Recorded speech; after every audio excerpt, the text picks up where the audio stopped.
মানুষের অন্তরে অনেক ময়লা থাকে,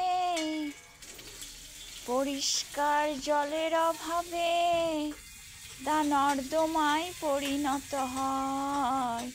নর্দমার জল যেমনি থাকে, নর্দমার জলের সাথে যদি একটু পরিষ্কার জল কেউ কুয়ো থেকে তুলে ঢেলে দেয়, মানে গাইড দেয় ভালো পথের, তাহলে সে পরিষ্কার জলে পরিণত হয়। কোনো মানুষ খারাপ হয়ে জন্মায় না, সবাই হয় ভালো। কিন্তু জলের পরিষ্কার পরিচ্ছন্নতায় নিজের গাইড, নিজের পরিবেশে বড় হয়ে ওঠে যারা, প্রকৃত গাইড পেলে পরিষ্কার জলের মতন তাদেরও জীবনবোধ গঠিত হয়।